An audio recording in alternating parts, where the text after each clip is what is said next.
Today on I'll Have You Know.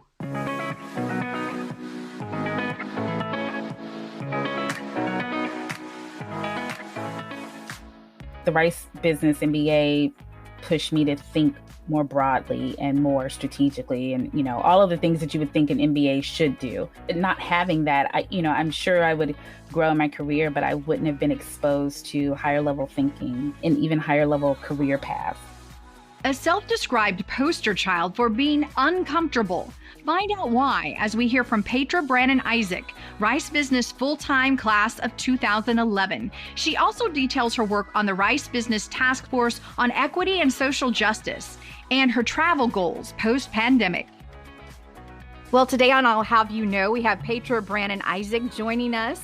IMBA full-time class of 2011. Patra, thank you so much for connecting with us. Thanks for having me. I'm really excited. Well, I want to start with you have had a career in several different industries. And that might be maybe a little unusual for someone who comes to Rice Business. A lot of people have worked in one industry. I know you've worked in corporate auditing, executive recruiting, even HR. Can you talk a little bit about your journey and working in different industries? Sure. Yeah, I think it's always a fun thing to reflect on. I think a lot of my classmates in the past have, or just people who come to business school, they maybe have had one or two careers, but I think my entry point, I had two. So really that's about average. But when I think about what I've done since then, it's just been this winding road of fun and different experiences. But yes, before business school, I was a corporate auditor. I've worked in banking. I've worked for a really cool technology company. And then I did executive recruiting with a really small boutique firm. And, those are really great experiences to kind of build my technical skills and kind of, develop an acumen for detailed observation and awareness for the work I was doing. And then when I became a recruiter, that was really great because I had never had a sales role, but that really taught me just strong relational skills and sales skills dealing with people, right? Listening to what their actual needs are and trying to match that up with with an actual job and not forcing that down people's throats, but really like understanding what is it going to take to make you happy in your work. And so that was a really, really great experience that I still draw on today. And then I went to business school, and that was really funny because I wrote about not ever going to work for anyone ever again. And, and I would do my own thing. And I was just like, yeah, I'll just have a career being an entrepreneur, kind of a serial entrepreneur. And so far, that's not happened at all. Everything I wrote about in my admissions essays were focused on entrepreneurship. And so it's funny to look back at that and see how convicted I sounded back then. So anyway, I get to business school and I was open to focusing in a new area, kind of having a background in finance and internal audit, which is still pretty general and broad, but knowing that I wanted to pivot to something, I don't know, that I guess I connected with more. And so in business school, I kind of found this passion for human capital and human capital management. And that was kind of the sexy way of saying HR, but it actually really did open my eyes and horizon to other roles that were more strategic and not just kind of what you consider traditional hiring and firing in an HR department. And so that was really great. So I became the HR lady, I think, during that time, and kind of got other classmates interested in that field and space, and kind of opened up a new path for recruitment at the Jones School during that time. So we didn't have recruiters really coming to the school for HR back then.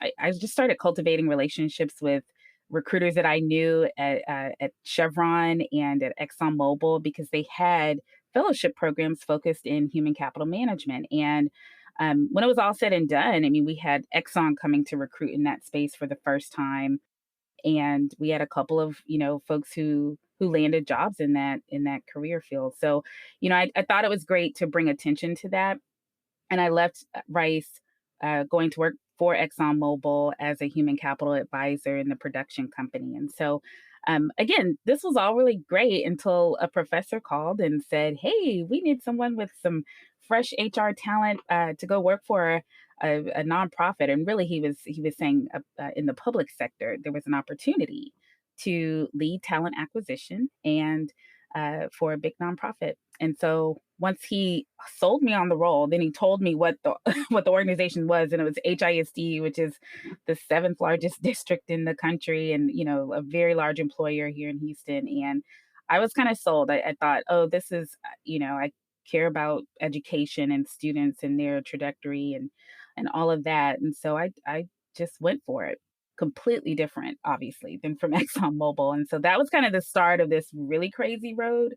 But that was my foray into education. And since then, I've taken on another role, getting a nonprofit started at in Houston. It was a regional role for building civic capacity with people in all different industries to better understand the public school system at a policy and system level, and even to kind of garner support for people to run for office at the school board level. And so that was a really great experience. And from there, I think one of our funders just kind of reached out and said, "Hey, would you like to consider a role in philanthropy focused on education initiatives?" And that was probably the best job I ever interviewed for. I never presented a resume, just had coffees with different people, and that's how I got my current role. So anyway, there's a lot of micro stories within that, but I just, I think I look at all of that and say, do your work, do your job that you currently have the best you can. Really build trust and relationships while you're doing it, no matter how technical the role, because you just never know who is watching and who is creating affinity for your work, and kind of how you're even building trust for someone to just offer you a position and into a very unknown space. And so I think that's kind of my biggest reflection on all of this is building trust through your work. You've described yourself as a potential poster child for being uncomfortable. Is that a result of the many industries that you've worked in, or describe what you mean by that? I guess I just, when you think about jobs that you take on, you're generally thinking that you do that one or whatever set of skills really well, and that's what you're going to get hired for.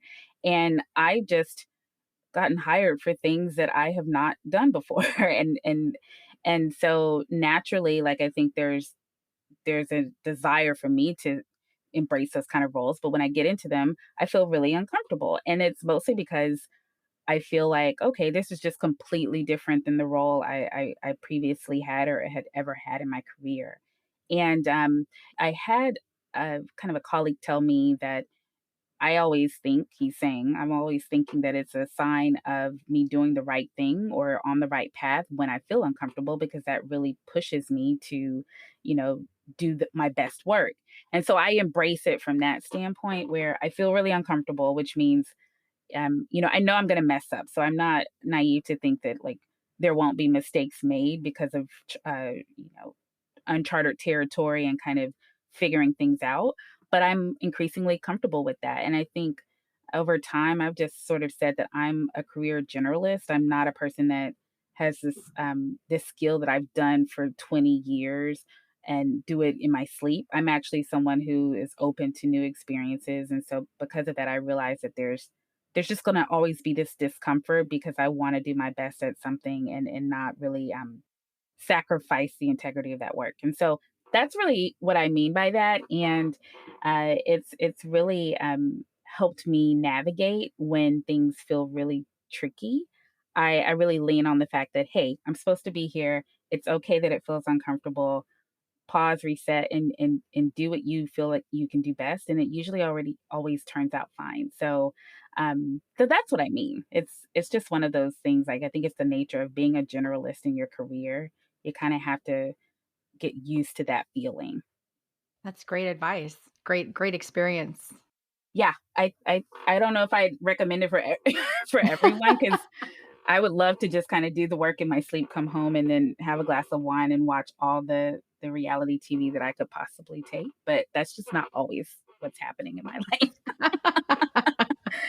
So you mentioned when you went to Rice Business, you focused or you thought you would focus a lot on entrepreneurship. Take us back to what brought you to Rice Business initially? So I majored in finance, and I went into internal audit mostly because I did not really know how I wanted to focus with my finance degree. And so um, internal audit was one of those broad career paths that you could do a lot of different things and learn a lot about something, and create that breadth of experience. So I did that for about 4 years in two different organizations. And then in doing that, I pivoted over to executive recruiting as well. But then at some point, it was like, okay, what else is out there? And how do I figure out other career paths that aren't so obvious to me? And so that's really when I started seeking out an MBA degree. And really, Rice was it was interesting because I'm from Houston, uh, born and bred here, all throughout high school. And then I go off to college in a very remote town and state, Iowa State University, which was really great. It was a unique experience for me. I cherish it for many reasons. But I said that I wanted to do my MBA in an urban city, a large city. I just kind of overlooked Houston because I'm from here and I knew I'd come back, or I felt that way. So I really didn't look at Rice so intentionally. And it wasn't until I went to this like world MBA tour, and one of the staff members there in admissions was just really nice. He was the only one at the table at the time. I was just, I walked up and talked to him, and he was so friendly. And there was just this huge amount of warmth that came from his conversation. And I know that sounds really cheesy, but that mattered to me because I had been talking to uh, other institutions, representatives, and I kind of felt like a number. And so I think that said a lot to me then, and I immediately put Rice on the list, and pretty close to the top of the list at that point. And then it was just kind of a cultivation thing at that point. They were really great about reaching out. Um, I I just, I enjoyed the experiences that they created for diverse students at the time. Like being able to see other people that looked like me in a very prestigious university was really important. And so they just, by the time it was all said and done, I think one of the funniest things I remember is I had gone to the admissions office so many times, or just, asking questions, or just having like a nice sit down. And I don't think it was like overkill, but it was enough to where they were like, "Oh yeah, Petra." So one day I came in the office, and I think the admissions director, I heard her say, "Is that Petra out there?" Because she recognized my voice. And I was like, "Okay, I hope this leads to me getting admitted, because this is hilarious that she." You were infamous before you even started. Maybe infamous is the word, and that's, yeah. I appreciated the way that they went through the process of selecting people who had a really brought a real holistic um, thought leadership type of energy to the school, and not just kind of, oh yeah, like they're all these smart kids, but they're all just kind of like they have the highest GMAT, or the highest, whatever, and there's not a lot of substance. And I really felt like I was in a class of individuals who had such diverse experiences and perspectives, and just a great group of people. So that's one of the best decisions I ever made in my life, to go to Rice. When you look back on the experience, you've had time to reflect now, 10 years. What are maybe some of the highlights that you found were, really transitional and just helping you both personally and professionally? That's a great question. I'll start with professionally, because I think it's brought me a lot. One, I will just say perspective and thinking. Some of my favorite courses, or marketing research. I mean, I really loved that class because, one, we had a hilarious professor who just was great at like making things, just dumbing things down to the point where you're like, well, sure, that's why you need to like really focus in on creating a survey this way. Like he just talked about market research in such a really tangible and palatable way, and that was great. And so, in the work that I do in community now, I mean, everyone's surveying people, and you can survey people all day and still not be able to use the data for um that's meaning in a meaningful way. And I just remember things from that class. I remember my communications class. That was another one where a lot of students kind of downplayed the impact that class would have. I have found that over the years, as you move up in your career, communication skills are really core to moving the needle on the work, any type of work that you do. And so I've really drawn a lot from that class, and just really perspective on business, and that it's not a one size fits all, and just the Rice Business MBA pushed me to think more broadly and more strategically, and all of the things that you would think an MBA should do. So I reflect on that. That's how it's really helped me professionally, because not having that, I'm sure I would grow in my career, but I wouldn't have been exposed to higher level thinking, and even higher level career paths the way that I did while there. I think personally, I walked away with amazing friendships and a family and a network that I feel like I can always go back to. And I've been really connected to the Rice community, but also to friends that I met. We're on group meets, WhatsApps all day. We've celebrated milestones together, and that makes me feel really great. I loved my undergrad experience, but I didn't walk away with the same network that I have through Rice, and so that's why it's meant so much to me. On a personal and professional level, but that personal one really stands out because it's a small network, but it's a mighty network. And I just feel fortunate to be a part of it. I totally agree, and that's a good point, really looking at undergrad versus the graduate, relationships and network, and the way that everybody's still very cohesive. And I know interviewing different people in the podcast, even different classes, but it's almost like within the Rice alumni network, Rice Business Alumni Network, nobody meets a stranger, and you can have 2 alums that don't know each other, but a common friend, and say, "Hey, you guys need to connect because of this or that you have a shared interest," or it's wonderful. Yeah, yeah, it really is. And I'm sure many schools have that, but I think to have that in the city that I grew up in, and I will remain in, I think, for the rest of my life, is just, I think that's even more important for me. So I want to ask you, you have mentioned that you served on the task force on racial equity and social justice at Rice Business. Can you talk a little bit about that experience and what it meant to you? sure. So I should probably start by saying, like, I don't well, as I move up in my career and just, kind of engage with other leaders. There's so many people on so many task force and boards and all of that. And I really try to be selective about which ones I join, because, I just want to be able to make some type of impact. And when the dean was seeking different voices for this task force, I certainly said yes, because I care about the Rice school and the work that it continues to do. And I said, sure, I'll join and figure out how I can contribute meaningfully. And I once heard someone, remind an audience to be your authentic self. Your narrative is unique and necessary. And so sometimes I wonder, okay, well, if I see all these other really smart people, like what different perspective am I going to bring? And I sort of had a little bit of that thought on this task force, mostly because I haven't really served on higher education boards, or task force in the past. I think for me, when I joined, I just really hope to use my voice to try to lift up and share a perspective on what I've seen work, what I haven't seen work. I mean, this has been an incredibly difficult time to have this conversation. I'll just pause and say, like, I appreciate any organization and institution who has been working a long time to elevate equity work. And I mean equity, like, in addition to diversity and inclusion, because there is certainly a difference. And I think more people are becoming aware of what that difference is. Um, and so anytime to focus a conversation on equity is the right thing to do in the right time. But in this moment, it was incredibly difficult after all of the things that happened in 2020, and being courageous to share your voice, because there's a lot of different thinking out there.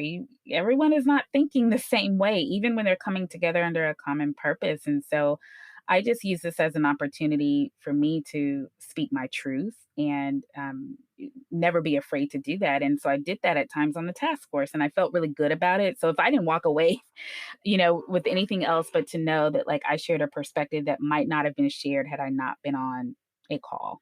And I think that's important for all of us to lean into. For me, one of the biggest things that I wanted to see, and there's a lot that I would love to see the Jones School move towards in embracing more equitable practices. And I would want that for any institution. So it's not just the Jones School. But one thing I really hope to see was just the alignment of resource to the priority that the Jones School said it would place on this topic. We all know aligning time, people, money speaks volumes about the priority that you have around something. And so I think while the Jones School has done great work to elevate diversity, one opportunity was to elevate the role of an equity leader directly to the dean. And that was one of the major recommendations I know I spoke out about, others spoke out about as well. And I will say that it was really great to see the dean take action on that in a very short period of time after receiving those recommendations. And so I just appreciate the Jones School elevating attention to racial equity, what that means while being a student and also on faculty, even, and also as an alum. And I'm just looking forward to how they will approach this work in more intentional and impactful ways. And so the task force was a kind of a defined period of time to bring some thought to this work and support the dean in making some decisions. And so I appreciate that time. And now I'm looking forward to how the new leaders take on this work. Well, thank you for your important work on that task force. Thank you for acknowledging it. Petra, you've shared just a wide variety of experiences and industries that you've worked in. There are a lot of students who come to Rice Business with maybe a pivot or a transition in mind, but they may find when they submit their resume, a potential employer looks at it and says, well, you've only had experience in this industry. Why would I consider you for a different industry or position? Given your experience, you've had so much success in pivoting and moving into different roles. What advice would you give to someone who is wanting to transition into something different? So I think that's a really great question. I spend a lot of time talking about that to people, especially because people still think of me as the HR lady, and so they come to me for like that kind of advice. And I would say first and foremost is you think about like the kind of work you want to do or something that piques your interest, just really spend time trying to get closest to that work and as close as possible, right? So it might not be the thing that you do as a 9 to 5, but it certainly can be where you spend your, volunteer experience and time, doing something that you're really passionate about or that you want to really learn more about before deciding to work in that profession or space full time. And so I think that's like advice number one, because then certainly you can put that type of experience on your resume through the form of um, leadership experiences and activities, and you can talk about it, and of course it comes down to like sometimes packaging that on your resume in a certain way. And so I'll get to the advice around that in a second. But yes, I'd say get close to the work that you want to do some kind of way, whether it's your 9 to 5, whether it's volunteer experience, board leadership experience, or just starting your own kind of side hustle to dabble around in it. So that's number one. I think another thing that has really helped me is seeking out mentors and sponsors, and there is a difference there too. And just actually, just even before you do that, tell people what you want to do, because you just never know who's going to remember that and call you out of the blue and say, hey, I thought of you when this opportunity came up. And so I think it's important to talk about what you think you might want. And yes, seeking out mentors, people who do that, and also a sponsor who may not be a person in that space, but just a leader or someone who has connections and is willing to vouch for you. That's especially important when you're working for an organization, or an institution, and you develop relationships with leaders who really recognize your potential, or not even just potential, like what you're actually doing in the moment. I think that's really important because a lot of times that can make the difference or really just kind of catapult you before anything on your resume or cover letter would. And so I have, like I mentioned earlier, I think received jobs just because of that. And the resume was kind of like a check the box. It was more about the conversation and kind of the experiences I had that I could talk through in an interview, but that really weren't like glaring on my resume. And so that was also because someone opened the door as a sponsor or a mentor who was willing to reach out and kind of put in a good word. So I think that's a huge piece, and that really just comes down to building relationships with people and always kind of exploring with people what's out there and what you'd like to do and making that known to people. I think, for folks who have done all that or, they're getting ready to do that, but they really still need to get that resume in order. Try to get some help. Like ask people to look at your resume. So many people still don't do that. And, I'd say it's worth a lot of times seeking out some professional help to repackage, especially when you're making a huge pivot and you feel like that resume is going to speak volumes to try to at least get you in the door. Because especially as you get into your career and you have a lot of different sets of skills, and no one really can pull a lot from a chronological resume. So you need a different packaging, and sometimes that's really hard to do. Most times, that's really hard to do yourself. I'd also say networking. I can't. I already said it, and I'll say it again. But just LinkedIn and anything you can do to really get closer to the people who are doing the work and show up in those spaces. You just never know where it leads. I love hearing stories of where people received opportunities out of the blue, and it was really because they showed up somewhere and they just kind of struck up a conversation or continued to show up to this place to help.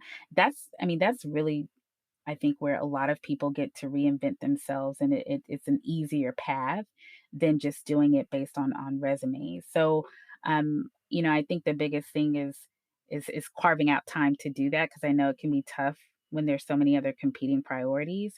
But I think over time, if you're really in tune to what you want to pivot to, um, I think you can find that like organically you'll get there if you stay persistent with some of those recommendations I just mentioned. So, great question. You have mentioned to me that you really enjoyed traveling and you had a lot of really amazing experiences up until Rice Business. And then post COVID, you're looking forward to having some other experiences. And one of your goals is to travel more. Can you talk a little bit about some of those past experiences, how they have, enhanced your love of travel? And maybe what are some of the things you'd like to do as we return to life as some kind of a sense of normalcy? Definitely. I was just talking to a friend about this because I just recently turned 40, which is still hard to say at times, but I'm still embracing it. And so, of course, you can imagine you did a lot of reflection on, oh my gosh, well, I've had my whole 20s and then my 30s. And when I think about that, I feel really fortunate because my 20s, they were amazing and they were fun. I loved the different jobs I had, but I also got to travel, and that was starting in college. I did a study abroad in Italy, and it's not like I had my heart set on that, and I'm so glad I went. But I spent 6 months in northern Italy, and it was just the most amazing experience. And it was during a time where I kind of needed to regroup. I had just like broken up with a boyfriend, I think, in college. So that's all. That was like the perfect reason for me to just leave the That'll do it. country. And I really had a lot of time to get to know myself. I also got to know another culture. I never traveled out of the country, and I really developed an appreciation for how other people live, not in the US. And it's very different. And I love when I can share an experience with people who've been to Europe, and because this isn't just the case in Italy, but just the level of patience you have to develop when you're over there, because like we used to try to go to the tabaki, which was like the corner store, and they leave for lunch and say they'd come back in an hour, but sometimes they wouldn't come back until like 3 hours. And we needed to get like groceries immediately before we went to our dorm. And we were just sitting there waiting for the store to open again, and it was just because that was the culture of over there being really present with family and friends and whatever they were doing in the moment. And it wasn't so business centric.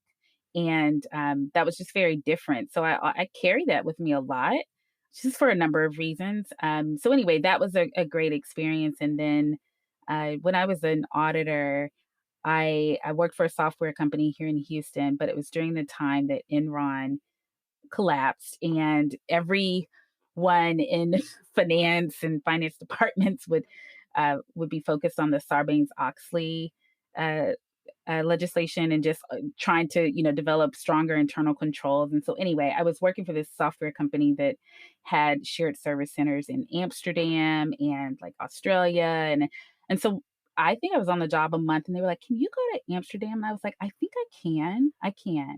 And so I think it was supposed to be for like a 2-week trip. It turned into like 2.5 years. And yeah, it was Oh my gosh. I didn't live there, but I just I'd stay over there for like 8 weeks, and then we, come back and regroup and then go back again, because we were just uncovering so much. It was just a crazy time, I guess, to be um in that profession, and try to figure it out alongside your other colleagues. So that was great. I was traveling in my 20s, for free for work, and experiencing another culture in Amsterdam. And I got to go to Australia and just a lot of different places in Europe. So I just, when I reflect back on my 20s, I've had some really cool immersive travel experiences, a little less on the leisure side. And so, during your 30s, you're trying to continue to establish yourself, and sure, you're having fun, but other life things are happening too. And so I was just reflecting back on, okay, now that I feel like I'm in, in a good place with maybe career and other parts of life, like I just want to get back to traveling again. And yeah, so I'm another friend's turning 40, and I, kind of pushed through my fears of COVID and traveling, and just booked a trip. So I'm excited about that, because I really have wanted to get back to seeing other places that I've never seen before. And so I am excited about 2021 and all of what the next decade brings. I'm also an avid snatcher of itineraries. So if I hear someone went on a great trip, and I really don't want to think about planning it, I just want to get their itinerary and book the same thing. And I've done that several times before, and will be glad to do it again. And what's your first destination in 2021? It's just Playa del Carmen, Mexico. It's an obvious one for a lot of people, but surprisingly, I've never been. so it'll be fun. Well, we hope it's a great trip. Thank you. I do too. I hope I come back in one piece. Well, we want to thank you so much for joining us on I'll Have You Know, Patra Brannon-Isaac, full-time class of 2011. Thank you so much for sharing your insights and your experiences at Rice Business and since graduating. Thank you again for having me. This was a pleasure. This has been I'll Have You Know. Thanks for listening. You can find links and more information about our guests, hosts, and announcements on our website, business.rice.edu. Please subscribe to this podcast wherever you find your favorite podcasts, and leave us a comment while you're at it and let us know what you think. I'll Have You Know is a production of Rice Business and is sponsored by the Rice Business Alumni Board. The hosts of I'll Have You Know are myself, David Druglever, and Christine Dobbin.